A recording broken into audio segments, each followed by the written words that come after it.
Gəlirəm xoruzun quyruğuna dostlar.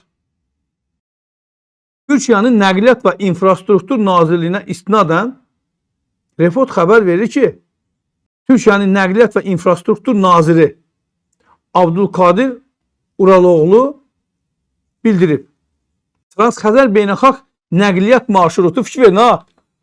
Hadisə yatdı. Yatandan sonra dərhal üzə nə çıxdı? İlk xəbər çıxdı. Pul davası. Əslində dava pul davasıdır. Bilirsiniz, bir neçə gün öncə, daha doğrusu həftə öncə burada belə bir mən xəritələri vermişdim. Yol xəritələrini. Çin, Qazaxıstan, Qazaxıstan, İran, İran, Hindistan. Belə bir marşrut bunlar çizmişdilər. Avropanın qərbi buradan kənarda saxlayırdılar. Və bizim yolda ləngiyirdi. Bizim dəhliz, orta dəhliz ləngiyirdi qardaş. İran dirəşmişdi ki, mən oraya imkan vermirəm. Niyə? Həmin yol Zəngəzur dəhlizinin açılması İranın əleyhinə idi. Əslində İranın ən çox canfəşanlıq eləməsində səbəb də bu idi ki, bizi qorxudurdu, təhdid eləyirdi. Zəngəzur dəhlizinin açılmamasını tələb eləyirdi. Bir gün vurulmamışdan qabaq da ondan bir general vardı, öldürüldü. Dedi ki, əgər Azərbaycan oradan dəhlizi açarsa biz ora mıx çalacağıq yolun ortasına. Qoymayacağıq keçsinlər. Keçmək istəyirlər, gəlsinlər bizdən geçsinlər. İndi bu Abdülkadir Uraloğlu nə deyir dostlar? Türkiyə ərazisindən keçərək illik 75 milyard ABŞ dolları həcmində ticarət dövləsi potensialına malikdir. Transxəzər beynəlxalq nəqliyyat marşrutu. O qeyd edib ki, iyunun 27-sindən sabah yox, büyüsü gündən, 29-una dək Türkiyədə keçiriləcək qlobal nəqliyyat dəhlizləri forumu 70 ölkənin nümayəndələrini bir araya gətirəcək. Əsas diqqət orta dəhlizin ənənəvi dəniz marşrutlarına strateji alternativ kimi inkişafına yönələcək. Nazir bildirir ki, Türkiyənin nəqliyyat dəhlizləri Hörmüz boğazındakı qeyri-sabitlik fonunda fikir verin ha. Hörmüz boğazı İran dediyə təhdid elədə boğazı bağlayacağım. Bax fikir verin hala. Necə bir-birinə bağlanır? Mıncıq kimi düzülür. Bax siyasət budur. Hesab budur. Riyazi hesablamalar da olmuş. Hesablayırlar ki, biz bunu eləsə nə baş verəcək? Hər kəsi Hörmüz boğazındakı təhlükəyə, daha doğrusu təhlükənin xəbərdarlığını elədilər. Hər kəsə. Ki, Hörmüz boğazı təhlükəsiz deyil. Təhlükəsiz yer bu tərəfdir. Türkiyə tərəfdir. Orta dəhliz dəniz marşrutundan 2 dəfə daha sürətli və hava nəqliyyatından təxminən 4 dəfə daha qənaətlidir. Türkiyənin nəqliyyat dəhlizləri Hörmüz boğazındakı qeyri-sabitlik fonunda mühüm alternativdir.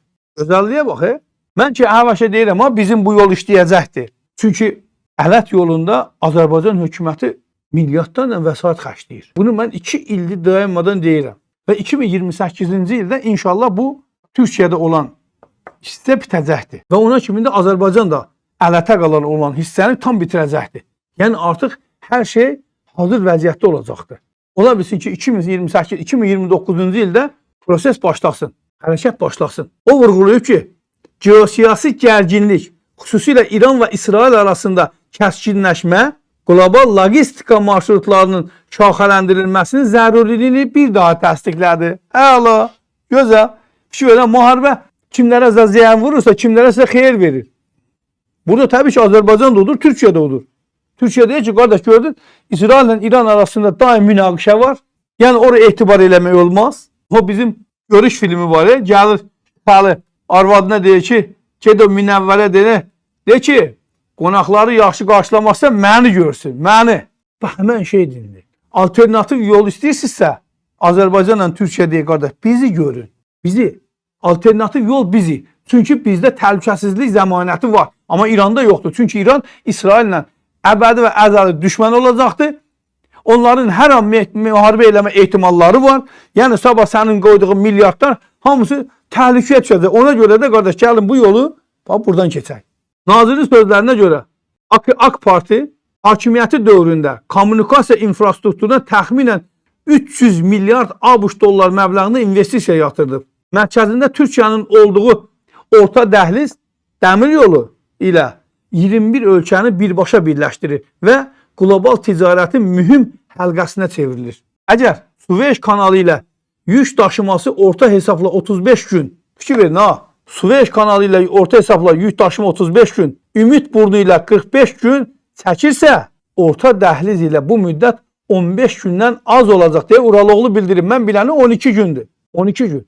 Nazir qeyd edir ki, hazırda dəmir yolu şəbəkəsinin 651 kilometr uzunluğunda əsas hissələrində, yəni Halkalı, Kapıkule, Gebze, Köşəköy, Yerköy, Kayseri, Kars, Aralıq, Dilucu, Sivas, Zara daxil olmaqla işlər davam edir. 651 kilometrlik dəmir yol şəbəkəsi. İşlər davam edir. Həmçinin ümumi uzunluğu 1394 kilometr olan yeni layihələr hazırlanır. Bu investisiyalar sayəsində orta dəhliz üzrə illik daşımaların həcminin 6,5 milyon tona çatacağı gözlənilir. Təkcə marşrutun dəmir yolu komponenti üzrə illik 75 milyard ABŞ dolları səviyyəsində ticarət dövriyyəsi potensialı qoyulub, deyə Uraloğlu bildirir. Yəni, fikir verirsiniz dostlar, nə gözəl düzülüb hər şey, qoşulub. İran onun ərazisindən keçən marşrutdan imtina eləməlidir. İmtina eləməyəcəyi təqdirdə bombalar yenidən başına yağacaqlar. Həmin yollar vurulacaq, həmin obyektlər vurulacaq, orada yaradılan o infrastruktur darmadağın dağıdılacaq. Hər kəsə göstəriləcək ki, qardaş, təhlükəsizlik var, orada təhlükəsizlik yoxdur. Orada təhlükə var. Təhlükəsiz keçid bizdəndir. Gəlin, rahat şəkildə bu yoldan istifadə elə. Həmi də öz payını buradan götürsün. Ümid var deyir ki, mən həmişə Sovet hökumətinə nifrət etmişəm. Amma indi başa düşürəm ki, səhv etmişəm. 63 yaşım var, sabah nə edəcəyimi bilmirəm. Vüqar bəy, siz İsrail-İran müharibəsində tərəfsiz, qətiyyən. Mən niyə tərəf olmalıyam ki?